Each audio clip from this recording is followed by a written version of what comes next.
In this video, we're going to be looking at a couple different examples of some problems using three different types of kinematic equations. As we can see off to the side, we have a couple different kinematic equations that we're going to be using. Each of these kinematic equations each have a variable that is not present and can be rearranged. So when we look at this equation right here, this first one, what we see is that there is no delta x in that problem. So this is a helpful problem or a helpful equation when we're not given the distance that the object is moving. If we look at the second one, what we see is that there is no time. So again, if we're given a problem where there is no time given to us, that'll be the equation that we use. And the last problem, what we see is that there is no v final. So we do not need to know the final velocity when using that equation. So when we're solving these problems and we're reading through them and trying to figure out what equation we're going to use, it is important that we follow our steps of rickrack, especially the step of making sure that we know what is given in the problem so that we can correctly choose the equation that we're going to use. So let's go ahead and look at our first example. Our first example says a boat moving 2 meters per second to the right accelerates to the right at 0.8 meters per second squared for 4 seconds. In part A, we're going to calculate the final velocity of the boat. And in part B, we're going to calculate the displacement for the 4-second interval. So let's go ahead and identify what we're actually given in the problem.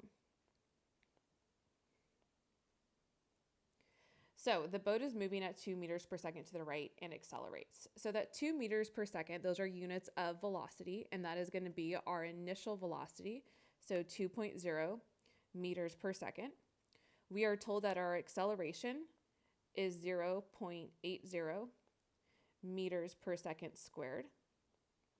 And we are told that the time interval in which this happens is 4.0 seconds. Now in part A, we are asked to find our final velocity, or VF. And in part B, we're asked to find the displacement, which is delta x. So solving for our first equation, we are not given delta x in this problem right away. We are also not given our final velocity. But in part A, we are trying to find our final velocity. So with that being said, and the fact that we don't have our displacement, the only equation that we can use is that first equation. That first equation does not have delta x, and it's important that we choose the one that only has one unknown. So when we look at this equation, we know what VI equals, we know what A equals, and we know what T equals. We can only have an equation where there is one unknown. This equation's already set up for us to use as is because V final is already isolated and by itself. So with that being said, we can just start plugging in our variables, making sure that we add our units and write everything out properly. So make sure that you're matching up the correct variables in the problem. All right, so now we're going to put this into our calculator, and we have 0.8 times 4, and we're going to add that to 2, and so we get our final velocity to be 5.2 meters per second. So that is our answer for part A. Part B, we're trying to find our delta x.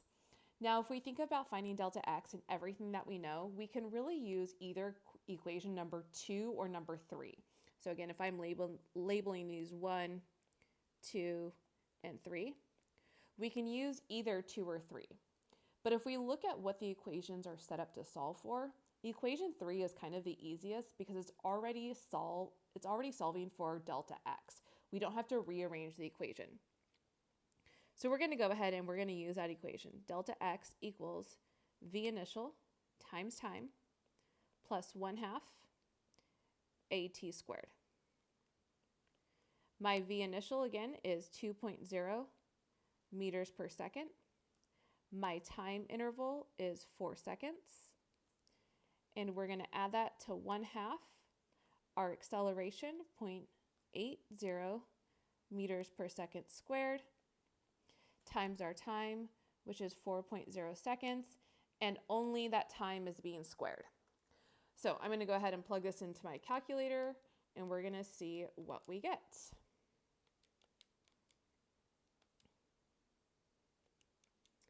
and I get my delta x to be 14.4 meters. All right, so that is our first example problem. Let's go ahead and look at number 2.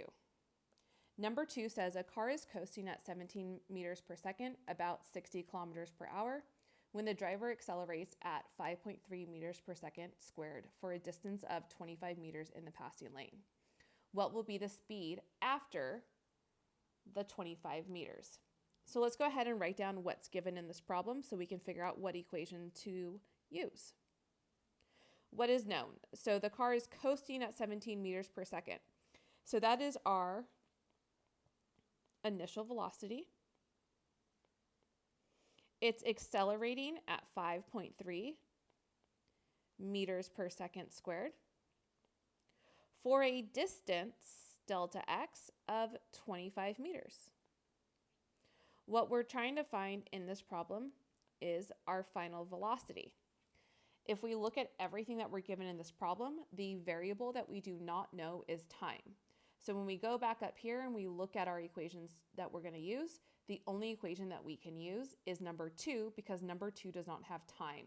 It has all of our other variables. It has our v final that we're trying to solve for, but since we don't know time, the one without time is going to be the one that we use. So coming back down, we're going to go ahead and rewrite our equation. V final squared is equal to V initial squared plus 2a delta x. Now, when we're looking at this equation is set up so that we're solving for V final squared, but we just want to solve for V final, not squared. If we think about isolating V final, we always want to think about what is the opposite operation. When something is squared, to undo that squared or to apply the opposite operation, we're going to take the square root. So what that's going to look like is the square root of V final squared is equal to the square root of everything here, V initial squared, plus 2a delta x. That square root gets rid of that square, and now we have our equation V final equals the square root of V initial squared plus 2a delta x. So now we have our equation isolated for our unknown.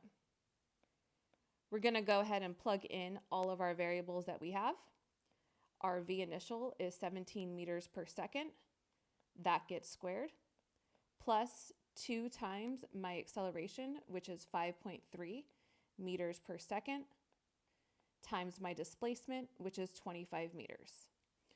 So now I'm going to go ahead and I'm going to plug that into my calculator. 17 squared plus 2 times 5.3 times 25, and then I'm going to take the square root of my answer. I end up getting 23.5 meters per second. All right. So as you can see with these two examples, we have used each one of our kinematic equations. Don't forget that when you're solving these problems, you want to make sure that you're using all of your steps of RCRAC. Don't forget to identify your variables and take the time to write out all of your steps.